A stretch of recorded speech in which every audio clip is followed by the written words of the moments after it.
This is Office Talk with Annette Stepanian. Hey guys, Annette here, and I'm back with another Office Talk episode. Before I dive into this week's Legal Quickie question, I wanted to share a few housekeeping items. The first is, next month I'm going to be doing a ton of webinars for you guys.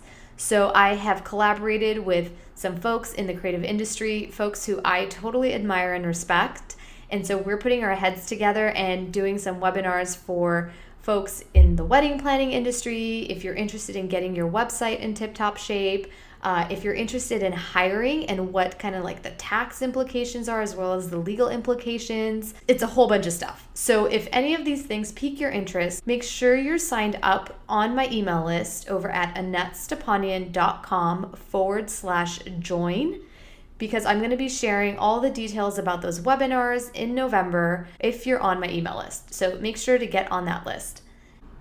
Also, remember that you can save $50 on the Set Up Your Startup training by using the code OfficeTalk, that's all one word, at checkout. This training is something that I put together because I was getting so many questions from folks who were interested in starting a business but didn't really know how to do it from a legal perspective. And I know when I was starting my own business, my jewelry business, it was like, why is this information all over the place? I wanted one place that would just tell me what I needed to do, break it down in simple terms so that I could just get it done. So that's what the training is all about. If you use the code OfficeTalk through October 31st of 2016, you can go ahead and get $50 off that price. And if you're on the go, you're at the gym, or maybe you're vacuuming right now, don't worry, you can get all the links to all the stuff in the show notes. You can find that over at AnnetteStepanian.com/podcast/9. Oh, and one more thing. I totally forgot, but I am so excited about the guests who are coming on the show. We are going to be continuing to interview different entrepreneurs, but I have some of my friends who are folks in the legal industry. Yes, lawyers do have friends. They are going to be coming on the show, and they are going to be dropping some major knowledge bombs on us, all about hiring or licensing, whatever the topic is that they practice. These are folks who are in the day-to-day, in the trenches, litigating this stuff, negotiating this stuff. So if you're not already subscribed to the show, go ahead and click on over to your iTunes account or your Google Play account and just hit subscribe. There are some really good guests with great information to share coming on the show in the next couple of weeks, and I don't want you to miss it. Okay, now that that's all out of the way, let's dive into this week's Legal Quickie question. It's all about, how the heck do I get out of a contract? Before I answer the question, let's give it some context. Now, you don't always want to get out of a contract and breach your responsibilities that you have agreed to under a contract. However, what I see happening a lot when I review contracts is folks who are running a business and sending out contracts to their clients, they're not including this one important thing, which is a termination clause. Oftentimes, if there is a termination clause, it'll address how the client can terminate a contract, but it won't address how you as a business owner can terminate a contract. Oftentimes, we enter into a relationship with a client. We are so excited. We are just full of rainbows and butterflies and unicorns and confetti and all that great stuff. We think we have met the client of our dreams. And then we start working with them, and they are a complete nightmare. I've heard horror stories of clients physically assaulting the folks that they hire, which is insane to me that anybody would ever behave that way. I have heard stories of, disasters of people calling, 24/7 and expecting you to be available all the time and just being completely unreasonable. I want you guys to be really prepared for any scenario. Sometimes we go into a relationship and contracts are just like any other relationship. Oftentimes it's just like dating, right? You go into it, you're excited, this person looks really great on paper, you guys have hit it off, and then you start dating them and you realize, oh my God, they just have these annoying habits and I can't be with them, or maybe your values don't align, whatever it is, and you want a way to get out of that relationship gracefully, but also satisfying your obligations. What I want you to do is go right now and take out your business contracts, the ones that you send out to your clients when they hire you. Go on, go do it. You can put this on hold. I'll wait. I'll be here, I promise.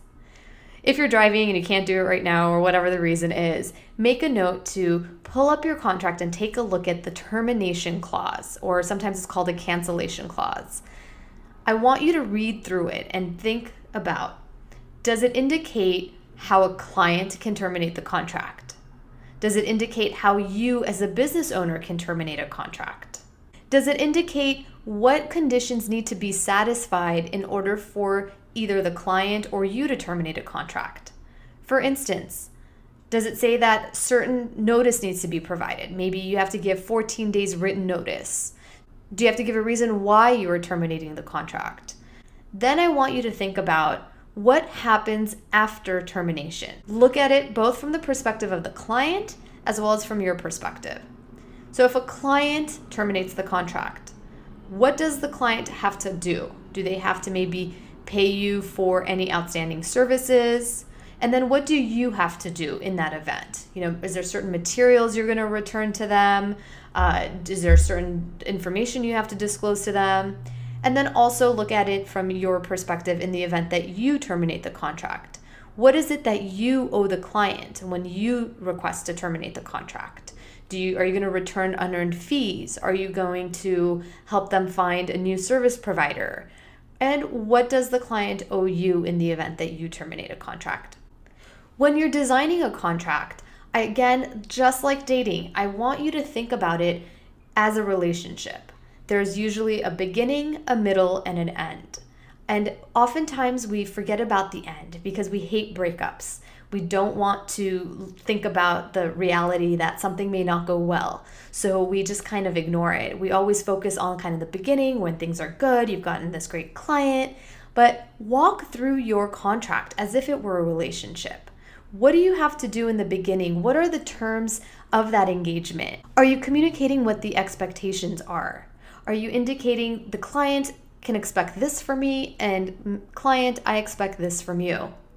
Then I want you to think about what happens in the middle of the relationship. Things are going along, you're doing the work, they're paying you, all that great stuff. What are certain rules that you need to have in place in order for this relationship to work successfully?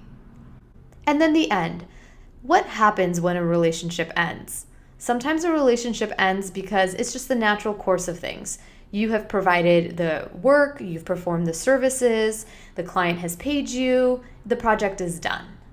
But sometimes it's not so pretty because, like I said in the beginning, sometimes things just get nasty. Sometimes a client doesn't fulfill its obligations. They're not paying you, they're not being responsive, or maybe a client just doesn't like you.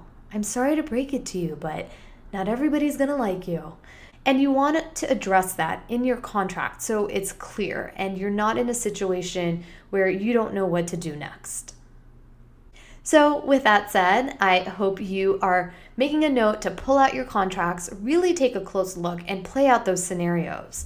What happens if I want to get out of a contract? Does my contract indicate what I can do in this situation? If not, think about what kind of cancellation or termination clause you could include in there just to cover a situation where you and your client need to break up. Thank you so much for being here, and I'll talk to you later.